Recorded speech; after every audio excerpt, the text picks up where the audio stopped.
What's going on, guys? Welcome back to the channel. In this video, we're going to be taking a look at a 2023 Chevy Bolt EUV Premier trim.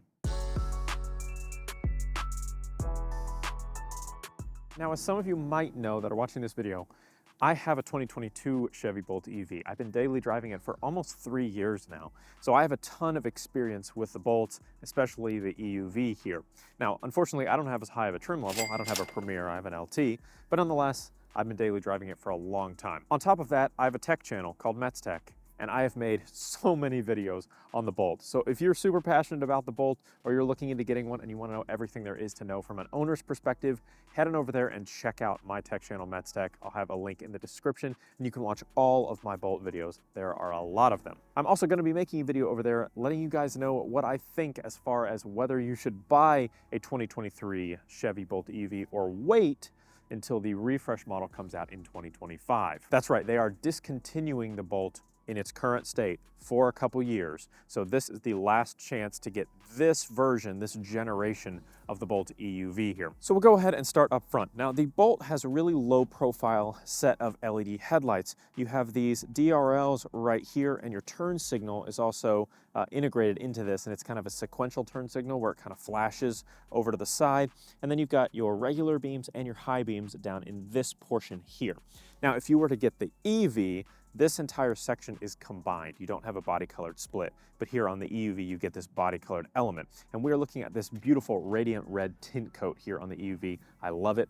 Kind of wish mine was red, but I went with the all black look instead. But I do like that you get a body colored bit on this plastic piece, whereas mine is like black with like a gray grill insert, whereas this is a red on red insert. I think it looks really nice, especially because you get this little black accent contrast bit that runs around the faux grill here. Now, I'm not a huge fan of the faux grill. I wish it was just a solid piece, but it does give it a little bit of texture, a little bit of extra. Then there's some pass-through here for air to cool off the battery pack. All these Bolt EUVs are gonna have this blacked out Chevy bow tie. I really like that. And this one has your front-facing camera that works with your surround vision system. Now, I'm so accustomed to the front and the look of the Bolt that it's really hard for me to judge it objectively, but I do think it's a pretty nice looking front end. Again, not a huge fan of this piece, but you do have some nice contrast here with all of these different elements, and I think the headlight design is really neat. I also like that they went subtle with the badging here up front, and you just have this little Bolt EUV badging here on the side. It's all black. You can hardly see it unless you're looking for it, and I think it looks really clean. Now, you don't have a frunk option here on the EUV. All of your kind of components are still under here like a traditional engine would be, but it's just your motors and all your, windshield wiper fluid and all that kind of stuff is under here still, so you can access that nice and easily. And then all along the bottom is your 65 kilowatt hour battery pack. Now, this is going to get you an estimated 247 miles of range. In my experience in real world use, I only charge to about 80%, and I get about 220 miles of range in the summer and about 180 in the winter. So there's your 3-year calculated experience there. Now, if you were to charge regularly to 100%, you might get a little bit more than that, but that's not recommended for long-term battery care. Now, the EUV here sits on these 17-inch machined finished wheels with what they call carbon flash painted pockets. Really nice wheels. I really like the look of the wheels up here on the Premier. Now, right here is your charging port door. Now, some of these you can get a little LED light that runs around the inside. This one does not have it, but you do have your regular port for your J1772 charger, and then you also have this little flap you can fold down to get access to your DC fast charging, which tops out at 55 kilowatt fast charging. Now, as far as charging times, depends on whether you use your dual level charger on level 1 or level 2. On level 1, it can take a day, honestly. On level 2, it can fully charge from 0 to about 80%. In like 7 to 8 hours. So it's really easy to do overnight. I do that all the time. That's my main source of charging. And then if you do want to use your DC fast charging, you'll get about 90 miles of range in 30 minutes. On the side mirrors here, you have a really cool two-tone with the body color and then the black accent integrated turn signals. These are manual folding, but they do have blind spot monitoring built in, and you have the camera up underneath that works with your surround vision system. Some silver roof rails up top, and then you have a 2-pane panoramic sunroof up top as well. Keyless access here on these door handles, nice and easy to use with this little button. So moving to the back of the EUV here, you've got a little bit of a spoiler up top that is body colored. Then you have this rear glass. This is not tinted rear glass. You have a rear wiper here, this black splitter that runs across here, and then you have your LED tail lights that are integrated into this tailgate area here. Black Chevy bow tie, rear vision camera as well. Then you have another camera up under the spoiler, and this is your rear view mirror camera, and you have a little sprayer to clean that off. Bolt EUV badging here, some reflectors, some parking sensors right here. These taillights here are actually running lights, and your brake lights are actually down here, which throws a lot of people off. They think it's a safety concern. I haven't had any issues with mine, but you get one here, and then there, and there. And these just stay on all the time. Black cladding here, then you have another little light down here and just some satin accents. No power liftgate option, and the button is all the way down here. Go ahead and lift that up. Got a cargo shade back here. You have a gray interior on this Premier trim. Mine has all black. You have your dual level charging cable back here, and you can lift up the floorboard right here and get access to extra storage space, which is super convenient and nice. You can keep your charging cable down there if you want to. Some LED lights. You've got some little handles right here that you can drop your second row seats to get extra cargo capacity. The cargo space isn't amazing by any means, but this is a really small SUV. I'll have all dimensions on screen for you guys, but I'm able to carry my tripod, my camera, box here, and then 2 other backpacks on a regular basis. If you need more than that, then you might have to look elsewhere, but for me, it's worked out fine, and you can remove this floor if you need extra depth as far as storage goes. But let's go ahead and hop inside. All right, so hopping into the interior here of the Bolt EUV, it's very different than mine. It's a lot brighter. I'm not used to that as much. Mine's all black everywhere. But this one has a lot of different tones and a couple patterns here, so we'll talk about everything here on the inside. Starting over here on the door panels, you have a soft touch rubber in gray up here, then a little bit of a satin trim piece, and then more of this kind of white leather material on the side with some yellow accent stitching, and then some gray plastic right here. And that gray plastic is basically everywhere else where there's not soft touch rubber or leather. You've got this black plastic that runs all around this area. That same rubber material works its way across the top. Then you have the dreaded piano black plastic all over the dash area here, all over the center console area here. Don't even get me started, guys. It's my worst nightmare. It's so easy to get dirty and fingerprinty and dusty, and mine is no exception. It looks just like that. You have it here around the vents as well. Then you have this really nice kind of perforated white leather material that runs all on the dash here and over on the sides. And you have the same material on the seats, which we'll get to. More piano black plastic on the button area for your climate control. Black or dark gray leather around the steering wheel here as well. Black Chevy bow tie in the center. You have your regen braking paddle back here. Lights, wipers on the stalks. Now past the steering wheel, you have your little digital driver information display here. This gives you all kinds of information, regen power, what gear you're in, trip calculator, adaptive cruise system, your range left. But if we move on over here, you've got a 10.2-inch Chevy Infotainment 3 system. Now this is an excellent system. I'm a big fan. It's bright, it's beautiful, looks great, but this has audio, phone, navigation built in on this Premier. You've got Apple CarPlay and Android Auto, which are wireless and look incredible on this display. It's very fluid, very smooth, easy to use. You've got on-screen climate controls, Wi-Fi hotspot, you've got your My Chevrolet app. You've got a full camera menu that'll let you see all your different camera views, nice and easy. It's really an excellent system. I'm a big fan of that. And you have a limited number of physical dials. You do have one for navigation, tuning, and then one for volume and power, and then you have a physical home button as well as your flashers over here. 2 vents above that and your automatic climate control underneath that. So you've got all these buttons here for physical control of it, but you can also use the on-screen climate control system. And then you have your heated steering wheel button, and then you have heated and ventilated front seats, which is great. You can ventilate by pushing down, turn the level by pushing back up, and then you can go up, up, up to heat the seats. So really nice to have that control here. Dropping it down below that, you have a wireless charging pad, which is cool, 12-volt outlet, SD card slot for navigation, USB-C port, USB-A port.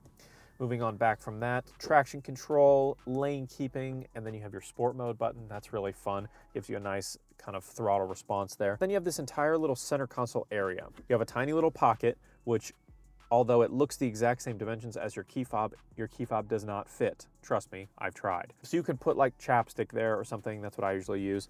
And then you have this shift-by-wire pad right here. So push for park, toggle for reverse, push for neutral, toggle for drive. Then you have your one pedal driving button right past that. This is a great system. I think it's one of the best implementations of a shift-by-wire pad. It's very easy to get used to, and I feel like it helps with how quick and nimble this vehicle feels. It makes things like K-turns or parallel parking feel even smoother and less challenging. So this is great. You also have an electronic parking brake here, and then you have 2 cup holders, and they're surrounded by this gray plastic again. Gray rubbery material on the center armrest here, and then inside, nice deep pocket there, and you have a place to put your key fob for teen driver mode, which is great. Now, these seating surfaces, they are much maligned, and I think they are much better here on the leather model. Now, I have the cloth seats in mine, and again, they're not the most comfortable seats ever, but I've made do with them for 3 years. They're fine. These ones are definitely more comfortable on the leather and a little bit more kind of rugged, resistant. These are a 2-tone seat. They have a gray with kind of a yellow accent stitching, and then they have this lighter ivory or white color down the center with these little triangular perforated bits that allow that ventilation to come through and that heat as well to keep you nice and warm or nice and cool, whatever you need. The driver is a power adjustable seat with lumbar support. The passenger is a manually adjustable seat. And then finally, if we move up here, you do have your rear view mirror camera. We took a look at the camera portion outside, but this is the actual physical mirror. It's auto dimming. It has built-in adjustments here as well, and you can use it as a normal rear view mirror if you don't want the rear view mirror camera, just by flicking the little switch here, and then boom, you're good to go. Moving to the back of the EUV here. I don't really get to sit back here very often in my own car for obvious reasons, but yeah, it's, listen, it is a small SUV. There is no doubt about that, but surprisingly, a pretty spacious back seat for the size of this vehicle. I had my seat about where I'd have it at 6'1", and I mean, look at this legroom. I mean, I got like 2-3 inches of legroom. There was less legroom in the 2024 Forester that I looked at recently than you have here in the Bolt EUV. Now, there's not a good place to really tuck your feet kind of up under the seat, so pretty much where you're at is what you've got, but that's a nice amount of legroom there. Headroom is not amazing, but you do have this little bit of a hump here to give you a little bit extra, but I probably have an inch or two, maybe just about an inch, maybe an inch and a half. Probably go with that. Shoulder room, that's where it's really tight. You don't have a lot of excess space here between the seat and the door and the seat and the center console here.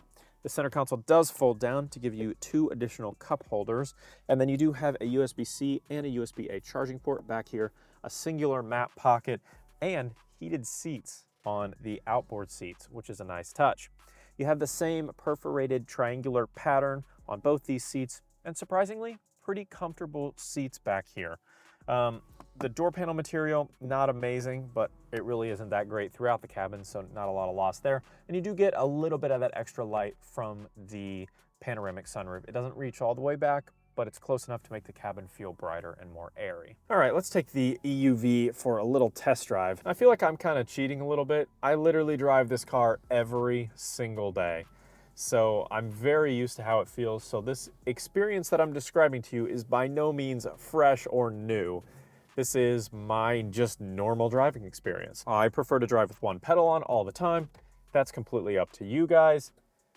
And since my vehicle does not have adaptive cruise control, I really don't ever use cruise control or anything like that. I pretty much just drive normally, which is why when I get a new car, I want to get one that has adaptive cruise control at the least, because I do love it, and I drive so many of these cars that have it. If you've never driven a Bolt EUV before, what are things that you're gonna notice? Well, if you have one pedal driving mode on, you're gonna notice how strong that regen braking is. Now, it can be increased instantaneously with the regen on demand paddle here, or you can just leave it off altogether, and then you'll just kind of cruise like you would in a normal car or keep rolling and not come to a stop.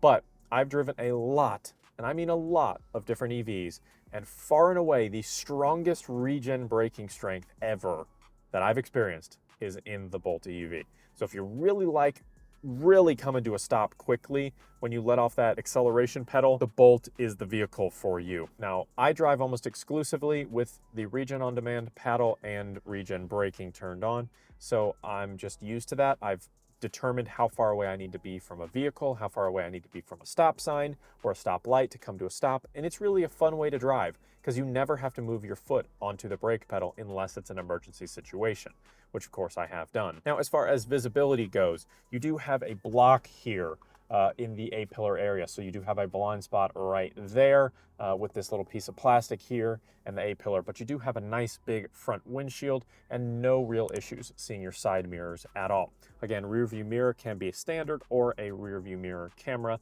depending on what you want. I really wish I had one of these. They're awesome. I sort of do in mine. I kind of bought an aftermarket one and put it on, but nonetheless, it's cool to have one there. And as far as all the controls and everything being kind of very easy and driver-centric and accessible, no doubt about that. I wish this screen looked a little different and had a few more features on it, but maybe that's something we'll get when the Bolt gets updated in 2025. But for now, this works really well, gives you all the information that you need. It's not spectacular, but it doesn't detract anything from the vehicle. Now, this screen doesn't detract at all. This screen is awesome. You have a full energy menu here that you can see all of your battery charging power. You can see all of your details about your lifetime charge. I leave this screen up almost all the time. You can see what's impacting, all kinds of good stuff there. And of course, Apple CarPlay and Android Auto look amazing on this screen. Easy climate controls as well. Everything's laid out very clearly. I love having the ventilated seats. That's really great. I wish my vehicle had that. Having a heated steering wheel is nice as well. Wireless charging pad is great because you can just throw your phone on that anytime you get in the car, let it charge a little bit, and use wireless CarPlay. It's awesome. Biggest complaints really about the Bolt in general, and this one's no exception. This area having this piano black plastic really sucks. It gets absolutely covered in dirt and dust and fingerprints because your hand's always all over this area. It just isn't the best. I mean, you can even see how kind of dirty it is just from the limited use that I've had here. So it's just not my favorite. I like that these are a different texture than the gloss. That's nice because your fingers are all over those too to change that. But that's the biggest thing I'd change is do a different texture here, whether that's some kind of more rough plastic or a carbon fiber or something along those lines would be really nice to have there. But let's talk about the actual driving experience. That is one of my favorite things about the Bolt. It is instantaneous torque, just like any other EV would be, and that is so much fun. People think because it's kind of a little bit quirky, maybe a little dorky, whatever the, negative adjectives you want to put onto the EUV here or the EV, you really have to get in one of these and drive them. Put it in sport mode, push the accelerator to the floor, and just enjoy the drive. It has 201 horsepower, 266 pound-feet of torque, and that is instantaneous torque. And again, it's a small SUV, so like you really, really notice it when it gets going and when you absolutely punch it. No problems passing. Really fun to drive on the highway. So don't let anyone tell you otherwise. This is coming from someone that loves their Bolt. Sure, maybe that's a little bit biased there. But I've driven a lot of EVs, and including some much higher priced EVs, and this one is still one of my favorite EVs to drive. So definitely get over and test drive one before you make an ultimate decision, before you think that it's a little, kind of quirky, kind of weird, EV, maybe not that cool. Drive one and then see how fun your driving experience is on one of these. I can't rate it highly enough. Now that is purely in a straight line, let me say that much. When you have to start handling this thing around curves and bends and windy roads, that's when it gets a little bit less fun. It feels a little bit stiff, a little bit upright. It doesn't have a lot of give. If you feel like you're taking a turn and it's not handling that well and you need to slow down even more, don't be surprised. I have that occurrence regularly in my Bolt. It just doesn't handle curves that well. But again, this isn't a performance car by any means. I'd love to see them come out with a performance version of the Bolt, but this is, your small family car or your, city cruiser and things like that. It's not meant for performance necessarily. But A to B, straight line, slight curves, really fun to drive, no problem. I really do like the upgraded materials in the cabin of the Premier here. I like having the leather seats. I like having the heated and ventilated seats, all those types of stuff. I love having the rearview mirror camera. I would highly recommend, if you're gonna pick up a 2023 Bolt, just spring for the Premier. It's only a few $1,000s more than the LT, which equates to almost nothing in a monthly payment. Just go ahead, treat yourself a little bit, get the higher Premier trim. It is well worth it for those additional features. And you don't lose out on anything else that you would get on a lower trim, obviously. So if you're trying to get into the EV space for the first time, there is no better option, in my opinion, than the Bolt EUV. You get the relatively reasonable price tag, but you get a ton of nice performance out of it, nice technology as well. A pretty attractive look, in my opinion, not the most attractive, but decently attractive look. But trust me, if you're in the EV market and you want something that's affordable, but still well equipped, go check out the Bolt EUV. So thanks so much for watching, guys. Drop a like in the video if you loved it. Tell me in the comments down below, what do you think about the 2023 Chevy Bolt EUV? Again, if you're trying to decide whether to buy this model or wait, head on over to my tech channel, check out Mets Tech, and we'll have a conversation about it there or down in the comments of this video. And don't forget to hit that subscribe button so you don't miss every single new video the second I hit publish. We'll see you in the next one.